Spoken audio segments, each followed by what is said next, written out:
In this video, we're going to look at the solution to a problem about composition of functions where the functions actually have a context. So in this case, we have a relationship between the temperature of food and the number of bacteria. And we also have another relationship between the temperature of the food and how long it has been sitting outside the refrigerator. And so we want to combine these two things so that we have a new relationship that tells us how many bacteria we'll have based on how long something has been sitting outside of the refrigerator. The composition function, we do exactly as we did before. So we're going to try to build the composite function n of t. And I know capital T and little t is a little confusing, but one is time and one is temperature. So the names make sense. We just have to make sure we're careful about capitalizing them. So like before, we work inside the parentheses first. So that's capital N, and then inside of the parentheses, we have the t of t inside our parentheses, and we're going to change it into what t of t is equal to.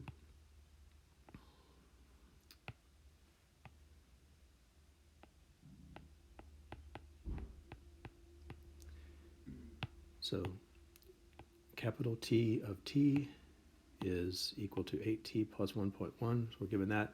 And so all I've done here is I've started with the thing I'm trying to find, and inside the parentheses I've changed capital T of t into 8t plus 1.1, and my reason is because those are given to me to be equal. So now I have the capital N function applied to some blob. Well, I have a formula up here for the capital N function. So within this function, the actual letter doesn't matter, but the input here is going here and here. So whatever is input into this function is going to be squared here and here multiplied by 44, and then so applied to this formula. So what I'm doing in this case is I'm putting in this thing. So the thing I circled in green here is just going to go exactly inside the circle up here. And so I have 23 times the circled thing squared, and that should all be squared. So I'm continuing my convention that I've been using when evaluating functions, which is I'm going to carry parentheses with that argument as it goes inside, unless it's a really simple argument like a positive number. Oops, not plus, minus 44, and then again I'm going to carry parentheses with this, plus 11. So notice that what's happened there is that this green bit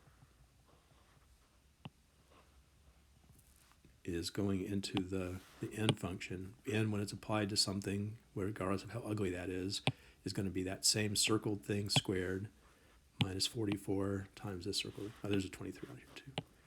Right? But that's what happens. So whatever you put in, it gets 23 times that squared minus 44 times that. And so this is what my formula looks like. And so this is what you can literally type into the box here. That will be the correct answer. You do not have to simplify it. But the parentheses really do play a role there. So make sure when you're plugging in something complicated into a formula that you carry parentheses with your complicated thing to make sure that it's evaluated correctly. Then once we have that, the follow-up question is to just use this. So this should be a relationship between the amount of time, little t is the amount of time something's been left out of the refrigerator, and capital N is the number of bacteria. So this relationship is exactly what we want. Evaluating this thing when t is 3.5 is going to tell me how many bacteria there are on this food after it's been left out for 3.5 hours. So n of t of 3.5 is what I want to do, and so that's going to be 23. I need to do, in fact, you're better off not trying to do this all in one fell swoop. You should probably figure out that 8 times 3.5 plus 1.1, you probably want to figure that out first, and then just use that number. So let me do that. So that is 29.1. And so I'll have 29.1 squared minus 44 times 29.1 plus 11. So what I'm doing there is just figuring out what this circled thing is in the first place. So I'm figuring out that the circled bit here is equal to 29.1, and then just using that. And that's just easier to put in my calculator. But ultimately what you're doing is taking the formula that you got here and then evaluating it when little t is 3.5. So however you want to use your calculator to do that with the answer. So round that off to the nearest whole number, and that's the answer that's going to go in this blank.